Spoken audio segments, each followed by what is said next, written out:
Eu quero que você abra a sua Bíblia, junto comigo, em Marcos capítulo 4, a partir do versículo 35.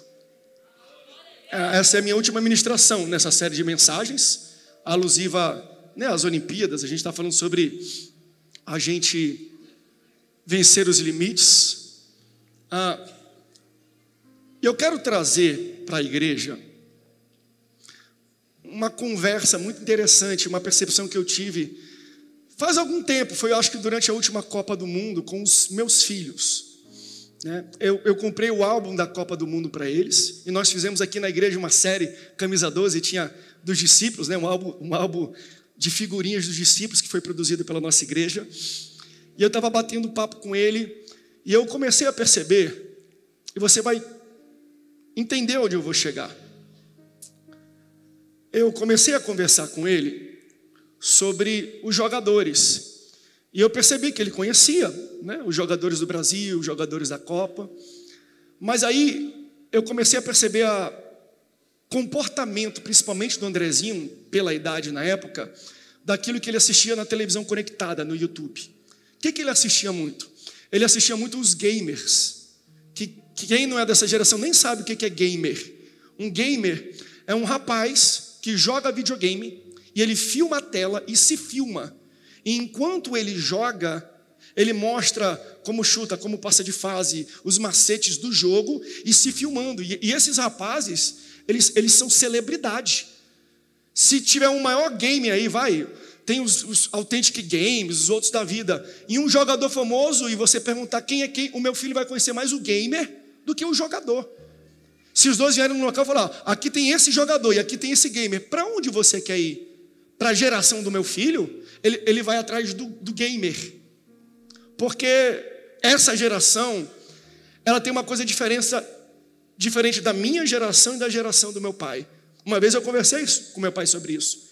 Entenda, a geração do meu pai, por mais que ele fosse assembleano e foi muito disciplinado por isso, era a geração que jogava futebol na rua, se escondia dos diáconos, dos pastores, ia jogar na rua futebol. Quem já teve que jogar futebol escondido? Levanta a mão, toda a igreja. Ele jogou muito. Eu conversando uma vez com meu pai, eu cheguei à seguinte conclusão: eu gostava um pouco de bola, mas eu joguei futebol mais no videogame, ok? Do que na rua. Já o meu filho, o André, a terceira geração, ele viu mais um gamer jogando, ele assiste mais o vídeo de um gamer jogando do que propriamente ele joga. Ele vê mais um vídeo de alguém jogando do que ele vai para a rua jogar futebol ou jogar videogame. Ou seja, a primeira geração tinha uma prática, a segunda geração tem uma prática diferente, e a terceira geração tem uma prática completamente diferente. A primeira geração ia para a rua e literalmente jogava, experimentava o futebol. A segunda jogava através de um controle. E a terceira assiste no vídeo alguém jogando e dizendo como é que é. Você entende que as experiências são completamente diferentes? Aí eu trouxe isso aqui agora. Aí isso me levou ao seguinte texto. Abre para mim o texto que eu passei para vocês, por favor, que se encontra aqui. Só um momento. Juízes capítulo 2, versículos 8 e 9. Josué, filho de Num, servo do Senhor, morreu com a idade de 110 anos. Foi sepultado em sua própria herança, na região montanhosa de Efraim, ao norte do monte Gaás. Toda aquela geração também morreu e foi reunida aos seus pais. E depois dela se levantou uma nova geração que não conhecia o Senhor. O que esse texto está falando, e para mim é um dos textos mais tristes da Bíblia, é que a geração que viu, que pisou, que experimentou, que presenciou as obras de Deus, se manteve firme, entrou na terra prometida. Mas depois que essa geração que experimentou a glória de Deus, o livramento de Deus, a ação poderosa de Deus, quando eles morreram, a próxima geração que não teve a experiência dos seus pais, cresceu sem, olha o que o texto diz, gente, sem conhecer o Senhor e nem as obras que ele havia feito. Você já entendeu para onde eu quero chegar? Minha mensagem de hoje, agora que eu vou ler o texto bíblico, é baseado um pouco nisso, sobre a preocupação que nós precisamos ter com as próximas gerações. Porque o que eu aprendo com esse texto e com o exemplo que eu acabei de dar aqui, assim como os nossos filhos, nas relações sociais, de jogar futebol, depois jogar videogame, depois ir no YouTube vendo alguém jogar, assim como isso transicionou, a forma de consumir futebol, jogar e participar, transformou, às vezes a fé se transforma assim também. Às vezes, o relacionamento que eles têm com Deus, não é porque eles viveram com Deus, mas é porque os pais viveram e eles ouvem falar. Eles só assistem no YouTube. Ou seja, eles conhecem uma informação sobre Deus, mas nunca tiveram uma experiência com Ele. Fala a verdade, não dá raiva quando a gente fala que cuidado quando o seu filho for para uma faculdade federal, cuidado quando ele entrar na universidade que ele vai perder a fé. Como é que alguém que tem uma experiência real com Deus Todo-Poderoso pode largar a fé? Talvez porque nunca experimentou do poder, só ouviu falar. Abra comigo a sua Bíblia em Marcos capítulo 4, versículo 35, porque hoje nós vamos falar sobre como é que Deus transiciona a fé. A fé que antes era de informação, e Ele quer que não fique só na informação, tem que passar para a experiência. Marcos capítulo 4, versículos 35 a 41, diz assim, ó: naquele dia, sendo já tarde, Jesus disse aos discípulos: vamos passar para outra margem. E eles, despedindo a multidão, o levaram assim como estava no barco, e os outros barcos o seguiam. Ora, levantou-se grande temporal de vento, e as ondas arremessavam contra o barco, de modo que o mesmo já se estava enchendo de água. E Jesus, que estava na popa, dormindo sobre o travesseiro, Jesus estava sobre a popa, dormindo sobre o travesseiro. E os discípulos o acordaram e disseram: Mestre, o Senhor não se importa que pereçamos? E Jesus, despertando, repreendeu o vento e disse ao mar: acalme-se, aquieta-te. E o vento se aquietou, e tudo ficou bem calmo. Então Jesus lhes perguntou: por que vocês são tão medrosos? Como é que vocês ainda não têm fé? E eles, possuídos de grande temor, diziam uns aos outros: quem é esse que até o vento e o mar lhe obedecem? Agora abra comigo em Jó, capítulo 42, versículo 5. Todo mundo conhece isso. Diz assim: eu te conhecia só de ouvir falar, mas agora os meus olhos te veem. Se você ama a palavra de Deus, diga: eu amo a Bíblia. Essa máxima de Jó resume o exemplo inicial que eu dei, de uma geração que não conheceu as obras de Deus, por isso não serviu a Ele.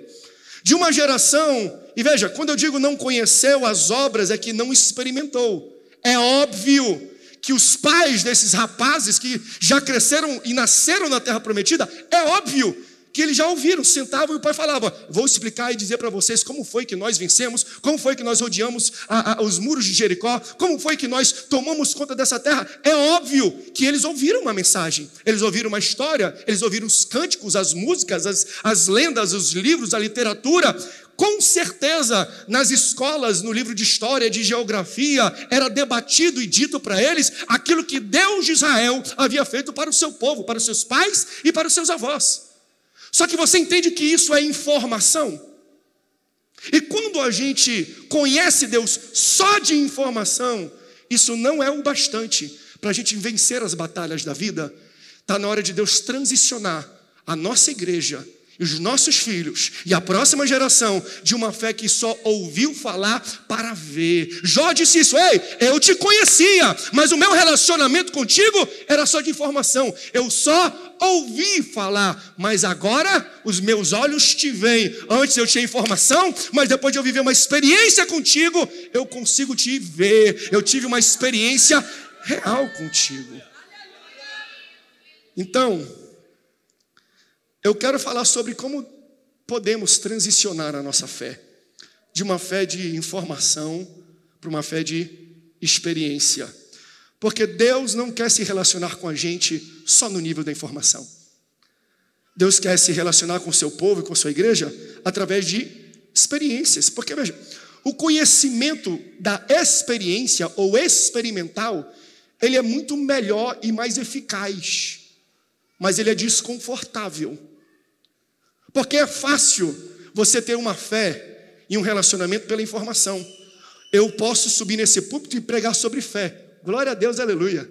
Eu vou pregar nesse púlpito sobre cura. Glória a Deus, aleluia. Só que a informação que você está dando glória a Deus e recebendo é informação. Uma coisa é você dar glória a Deus, aleluia, numa pregação sobre cura. Outra coisa é você estar numa maca de hospital precisando de um toque de cura sobrenatural do Senhor Deus, que você precisa exercer a sua fé, você entende? Uma coisa é dar glória a Deus com o que eu ouço. Outra coisa é, Senhor, eu estou sozinho aqui, não tem médico, não tem medicina, não tem remédio, não tem ciência que possa dar jeito naquilo que eu estou vivendo. Eu preciso de um toque sobrenatural de Deus. Se você veio aqui essa noite, Deus está começando a ministrar no teu coração. Você vai viver novas experiências e novos níveis de relacionamento comigo. Então, como é que Deus faz isso, pastor Rodolfo? Bem, ou Deus cria, ou Deus usa situações, cenários da nossa vida, para que a gente tenha uma revelação dele que a gente não conseguiria receber apenas pela informação. Geralmente, as situações que Deus ou cria ou usa é o que nós chamamos de tempestade. Que é isso, pastor? Deus cria tempestade? É óbvio. Você não leu Jonas, não? Deus levantou uma tempestade para mudar a rota daquele camarada. Jogaram no barco porque estava para a direção errada. Então você vai ter que entender que na Bíblia não é só Satanás que levanta tempestade contra a tua vida. Deus levanta a tempestade contra a tua vida. É claro que Satanás levanta a tempestade para parar a tua rota e Deus para mudar a tua rota. Eu não vou nem entrar no mérito de tempestades que você mesmo cria e bota a culpa em Satanás. Eu nem vou entrar nisso. Mas Deus usa tempestade.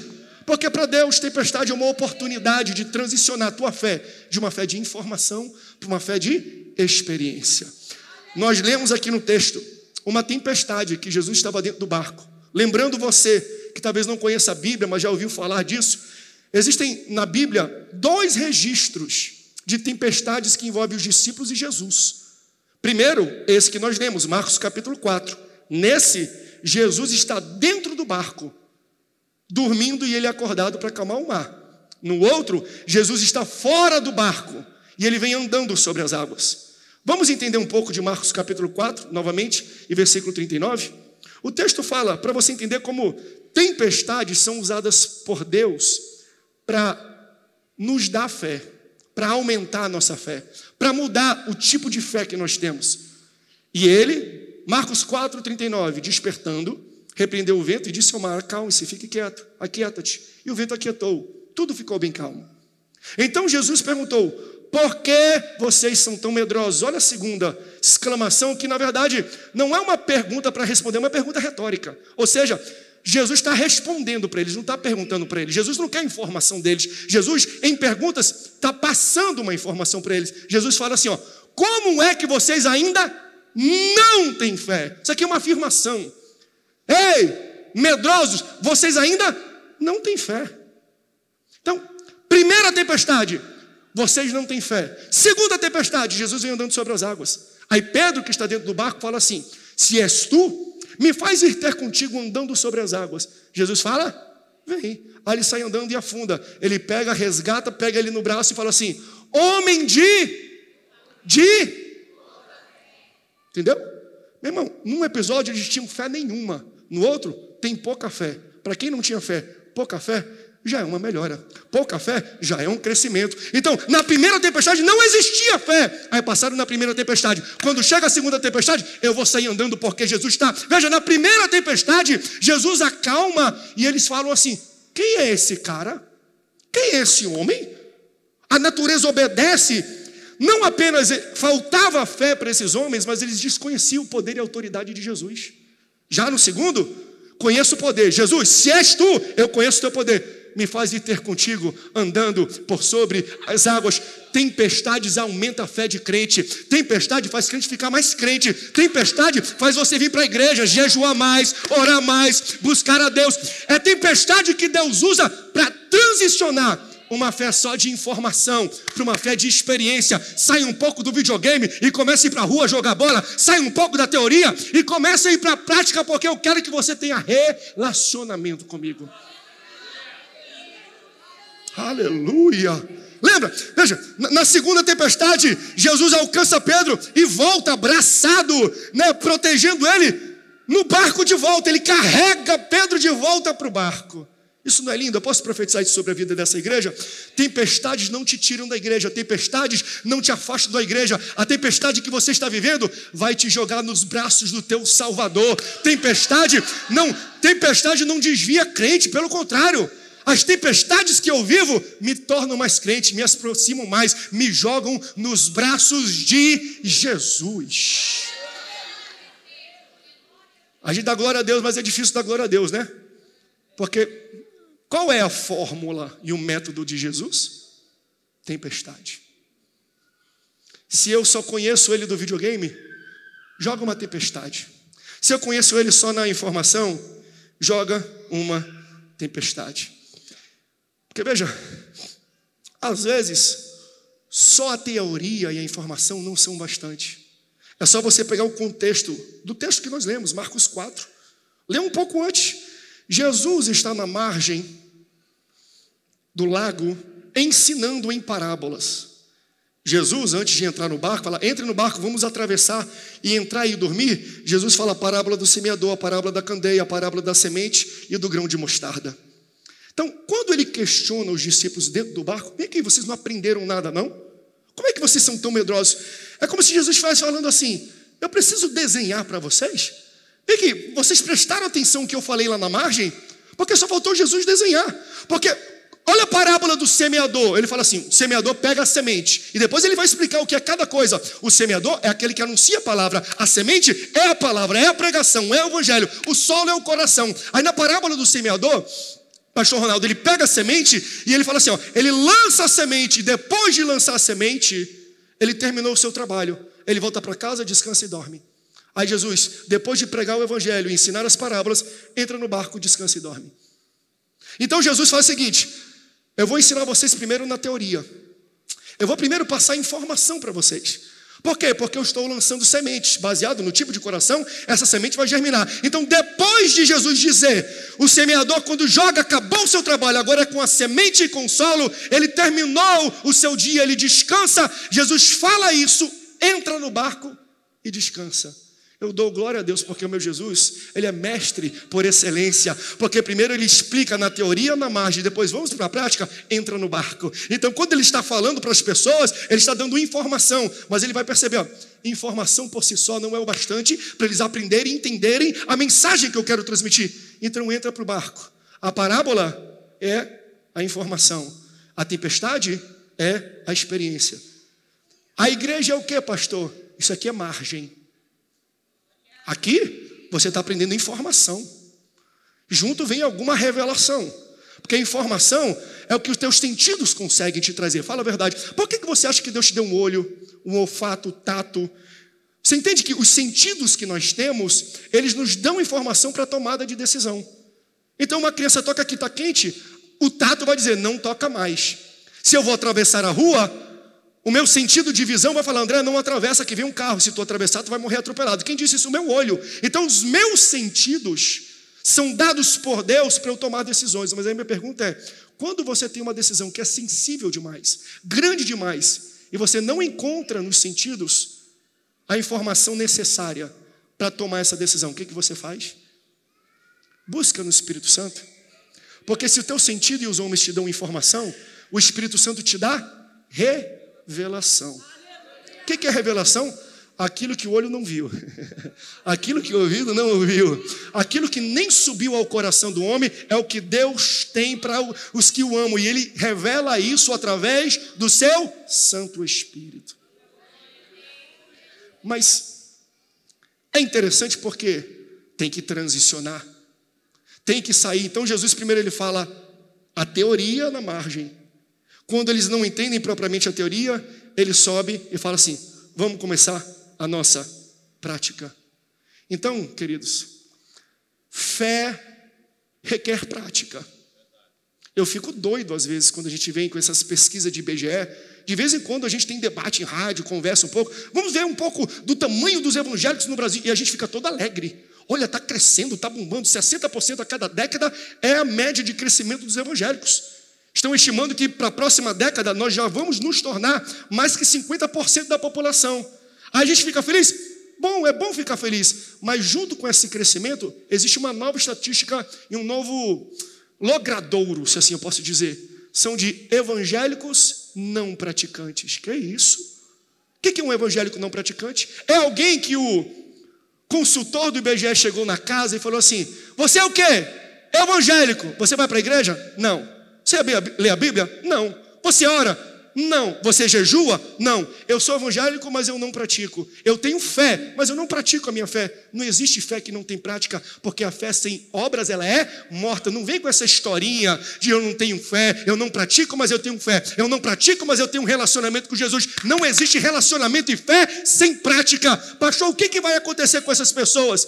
Te prepara, porque se você tem uma fé que não é praticada, você é um sério candidato a receber algumas tempestades na tua vida, porque tempestade é o que transiciona a fé da informação para a fé da experiência. Está na hora da gente ter um pouco mais de experiência.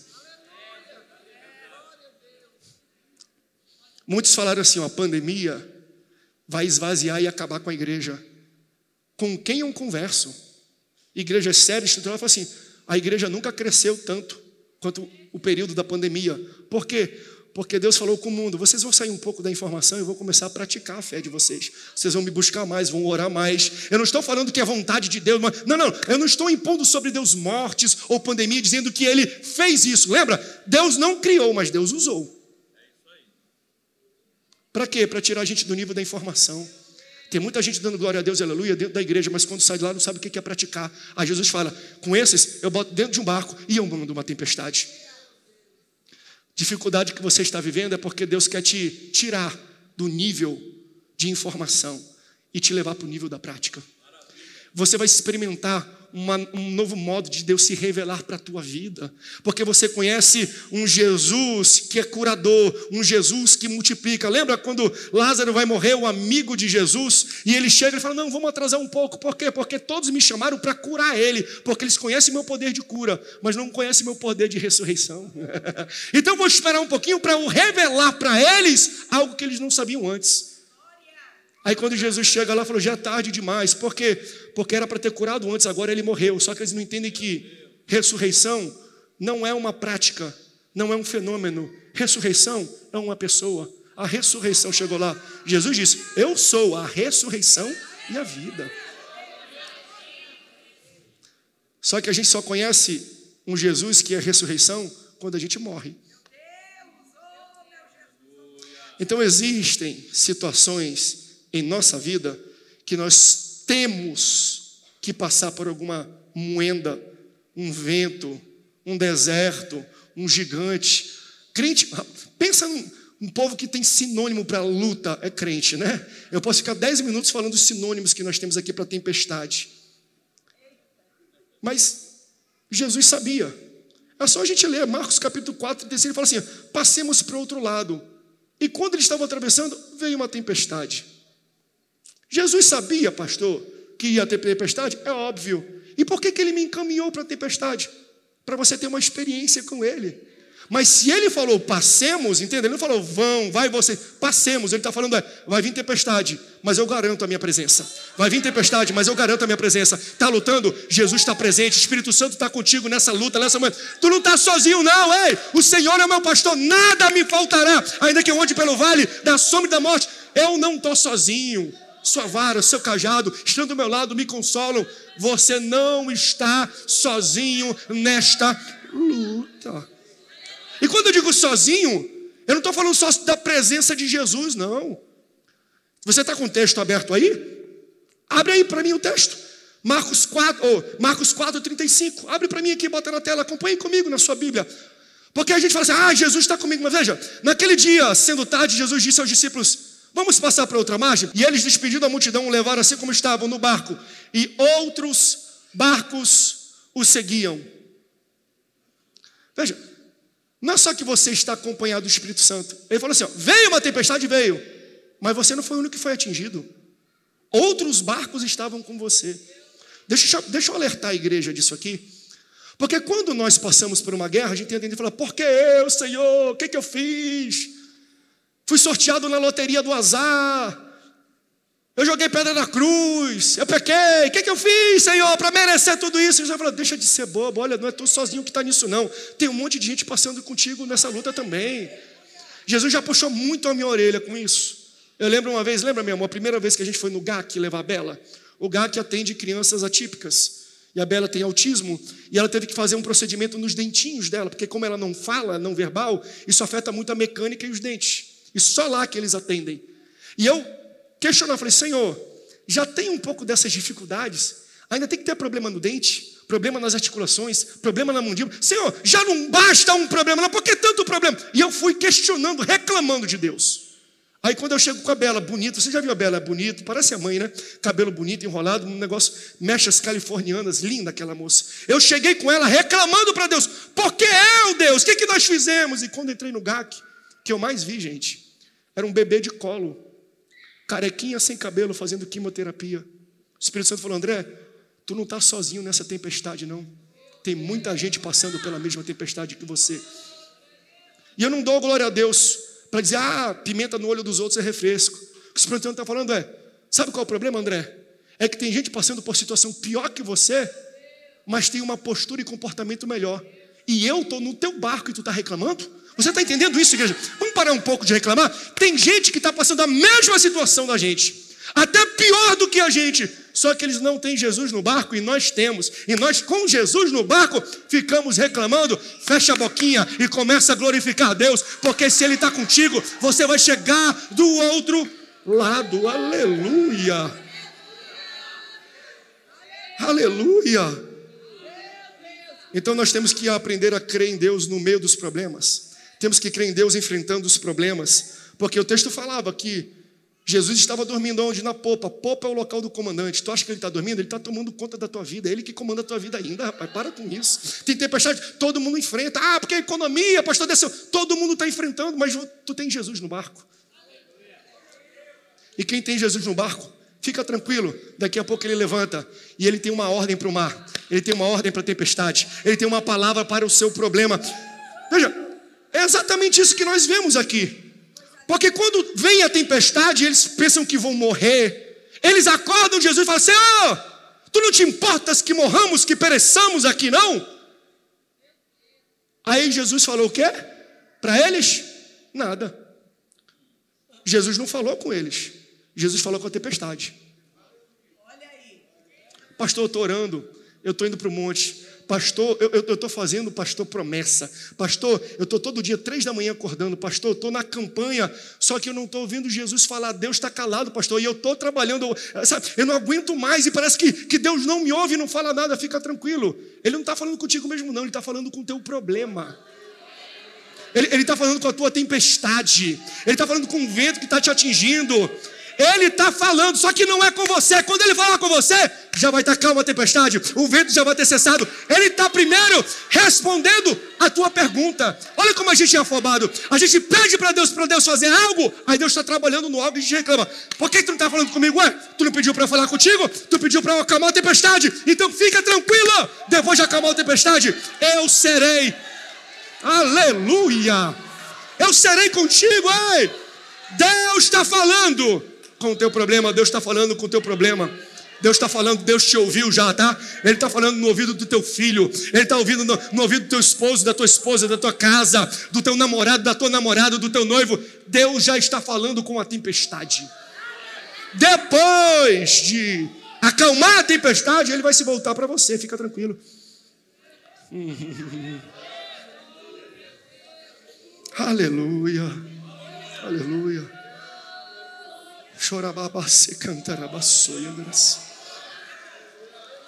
Aquieta-te, vento, acalma-te, mar. É o que Jesus fala. Interessante isso. Tem um texto em Marcos capítulo 1, versículo 21, no mesmo livro, que Jesus entra numa sinagoga e tem um rapaz endemoniado. Para expulsar o demônio do rapaz, Jesus fala: aquieta-te. Jesus fala a mesma palavra Jesus dá a mesma ordem para expulsar um demônio de um menino numa sinagoga e para acalmar um vento e o mar. Por quê? Porque nem toda tempestade é natural, tem tempestade que é espiritual. E quem sabe você veio aqui nessa noite porque você já tentou de tudo. Você achou que o dinheiro resolveria, você achou que o teu braço resolveria, você achou que o chefe da empresa resolveria, que o teu pastor resolveria, só que para vento e tempestade espiritual, só arma espiritual. O teu dinheiro não vale nessa esfera. O teu recurso não faz diferença nessa esfera. Ei, eu estou pregando isso aqui para alguém. A tua influência, o teu QI, o teu network de amigos, de pessoas poderosas, nem toca nessa esfera. Para tempestade espiritual, armas espirituais. E as armas espirituais, Deus conferiu à igreja. Aleluia. Aquieta-te, vento. Por que é espiritual? É só a gente depois continuar vendo o texto. Jesus estava indo para Gadara. E tinha um rapaz que estava endemoniado. Legião. 6.000 demônios. Ninguém parava ele. Se cortava, se jogava no fogo, se jogava na água. Ninguém controlava o rapaz. Ficava andando no meio dos túmulos, no cemitério. Fora de controle. Estava atormentando uma cidade inteira. Jesus estava indo para lá. Aí o demônio falou, ih, vai acabar com a gente. Vamos levantar uma tempestade. Você entende que nem toda tempestade que te enfrenta é natural? Tem umas que são econômicas, financeiras, mas tem coisa que é espiritual. E nessa noite, Deus está dando autoridade para esta igreja. Deus está emanando desse púlpito uma palavra para a tua vida. Ele vai abrir a boca e está falando, aquieta, acalma, desce. Tem alguém que crê que quando chegar em casa já vai estar quieto? Tem gente que acredita que quando chegar em casa já vai estar calmo, o mar, o vento já vai ter parado. Jesus repreende a tempestade, o vento, mas depois repreende os discípulos. É bom quando ele briga com os outros, é ruim quando ele briga com a gente, né? Ei, vocês seus medrosos, vocês ainda não têm fé. Eles não têm fé porque eles não praticaram o que eles ouviram antes. Prática, gente. É o que eu mais prego aqui nessa igreja. Prática. Eu vou falar, o pessoal que aqui da sede está careca. Eu acho que toda pregação que eu falo, eu faço os mesmos exemplos e as mesmas falas. Jesus lavando os pés dos discípulos. Depois de lavar, ensina. Depois de ensinar, falou, agora que vocês sabem estas coisas, bem-aventurados são se praticarem. Pastor, que bênção o culto. Mentira. Você não está sendo abençoado nessa pregação. A bênção só vem depois de você praticar a pregação. Bem-aventurados sois se as praticardes. Segundo exemplo, que todo mundo já sabe de cor pregar aqui. Aquele que ouve as minhas palavras e pratica, é como um homem sábio que constrói a sua casa na rocha. E aquele que ouve a minha palavra e não pratica, é como um tolo que constrói a sua casa na areia. Ele está falando isso para a igreja, porque ambos ouviram a palavra. Um praticou e outro não. O problema da igreja não é falta de informação, é falta de execução, é falta de experiência. E quando a gente não consegue ter uma experiência, vem vento. Não é isso que o texto fala? E veio o vento, e veio a inundação, e bateu na casa, e ela permaneceu de pé. Ei, Deus está permitindo esse vento, Deus está permitindo essa tempestade para você entender que está na hora de transicionar, de mudar. Sai de uma fé só de glória a Deus e aleluia, de entrar no ouvido e levantar a mão. Está na hora da gente praticar a fé. É experiência que nos aproxima dele, é experiência que transiciona. Sai um pouco do YouTube, para de ver os outros jogando, vai para a rua, pega o futebol, experimenta o que é pisar no chão e acabar, tirar o tampo do dedão. Experimenta o que é aquilo na rua, porque aquilo vai te trazer uma proximidade, um entendimento maior. Experiência. Porque veja, quando eu não experimento, assim como a próxima geração depois de Josué, pode tocar baixinho, sobe aqui o louvor para mim, por favor. Rodolfo, é tu que vai cantar com a Lídia? Sobe aqui para cantar daqui a pouco, que eu já vou terminar aqui a mensagem. Eu tenho 5 minutos e 30 segundos ali. O pessoal está me apertando na mídia. Os midianitas estão acabando com o meu tempo.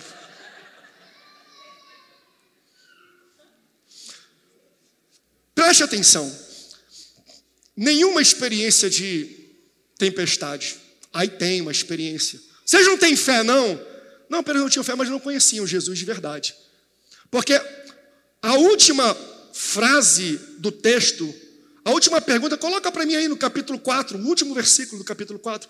Nós lemos toda a história, tiveram tempestade, acordaram, Jesus acalmou, Jesus falou deles, vocês não têm fé, não faz isso, não faz isso, vocês são medrosos e tudo mais. Aí a última e eles, possuídos de grande temor, diziam uns aos outros, quem é esse que até o vento e o mar obedecem? Os discípulos de Jesus não reconheciam, não sabiam, não entendiam o poder e a autoridade que Jesus tinha. O interessante é que, para você entender como a experiência é necessária, a Bíblia, só depois, eu não vou entrar na historicidade disso tudo, mas tempos depois que ela foi separada em capítulos, em versículos, para facilitar a leitura coletiva.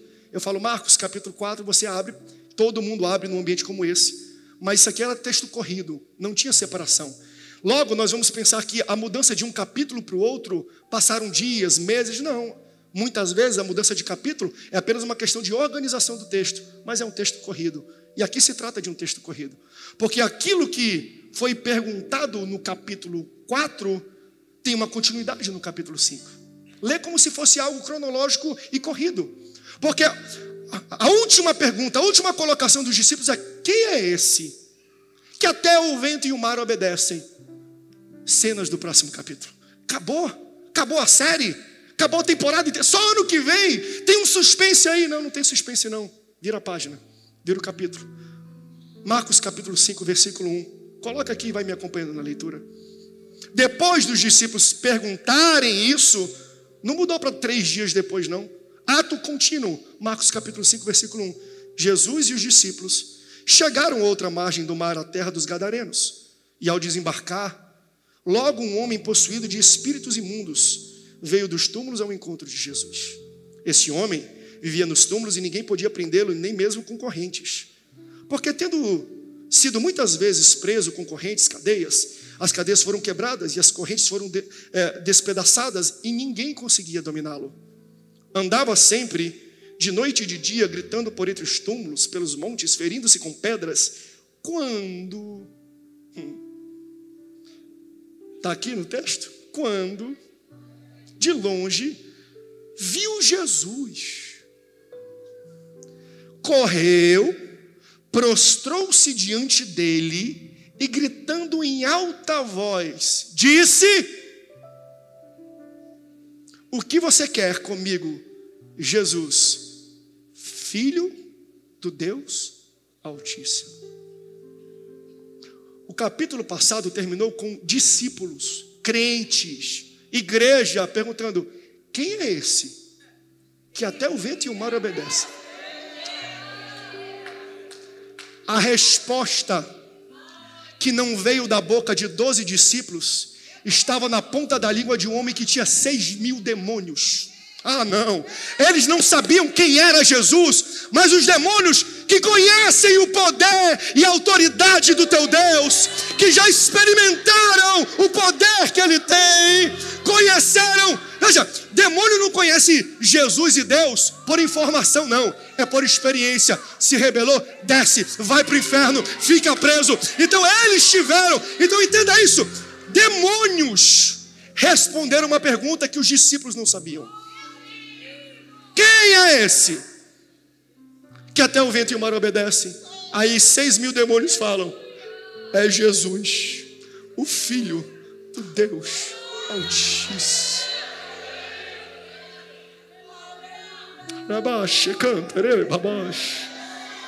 Meu irmão, até demônio teve experiência e aprendeu. É chato o que eu vou dizer, mas tem muito crente que precisa aprender com algum demônio alguma coisa. Por que eles sabem isso? Porque eles conhecem o poder e a autoridade de Jesus. Então, igreja, como é que nós temos o desafio de transferência de fé?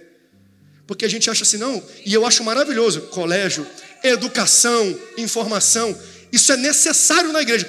Aqui tem uma igreja que prega a palavra, nós ensinamos a palavra, nós gostamos do aprendizado, mas não podemos deixar de lado a experiência. Informação por si só não te mantém com a fé acesa durante a universidade. Informação, por si só, não mantém a tua fé no momento de, vamos lá, não é de dificuldade não. Quem estava no deserto tinha experiência. Quem entrou na terra prometida não precisa ter experiência e não conhece Jesus. Glória a Deus pelas tempestades. Glória a Deus pelo vento. Glória a Deus pela onda. Glória a Deus pela prova, pelo deserto, porque foi a forma que Deus encontrou na minha vida de me tirar só da informação e me levar para uma experiência, para experimentar a destra poderosa e forte do Senhor. Quando nós conhecemos e experimentamos Deus, entendemos qual é o seu poder e a sua autoridade. Tem muita gente que permanece enferma porque não conhece o poder que Jesus tem. Tem muita gente presa a cadeias, seja financeiras, sejam emocionais, porque não entendem o tamanho do poder do Deus que servem. É um Deus que quebra todas as cadeias. Só que se eu não experimento, eu não coloco em prática. Está na hora da gente não viver apenas da informação. Está na hora de vivermos da prática. Se você é essa pessoa que quer praticar e quer pedir para ter novas experiências com o Senhor, fique de pé comigo, por favor. Alguém crê aqui que só Jesus pode acalmar a tempestade que você está passando? Alguém entende que só Jesus pode falar assim, aquieta, acalma, fica tranquilo, eu estou contigo. Você pode entender isso? Até Satanás e seus demônios experimentaram esse poder, conhecem esse poder, se prostram diante desse poder. E às vezes nós que servimos, nós que temos Jesus dentro do nosso barco, estamos questionando, por que isso está acontecendo comigo? Será que Jesus não pode fazer isso? Aproveite o máximo que você pode aproveitar da tempestade que você está vivendo. Aproveite o máximo, porque se Jesus está no barco, vai passar a tempestade. Se Jesus está no barco, você vai chegar do outro lado. Só que se a gente não aprende, ela não foi eficaz. Uma vez uma pessoa perguntou, por que o povo de Israel ficou 40 anos no deserto? Aí uma pessoa respondeu, porque não aprenderam a lição do deserto. Se depois do primeiro ano aprendesse a lição do deserto, sairiam. Então Deus me mantém vivendo em tempestades até eu aprender a lição da tempestade. Qual é a lição? Ele tudo pode, Ele tudo consegue, Ele tudo acalma, Ele é todo poderoso. Ele pode abrir a boca e acalmar e resolver as situações da minha vida. Creia nisso, igreja, creia nisso, igreja.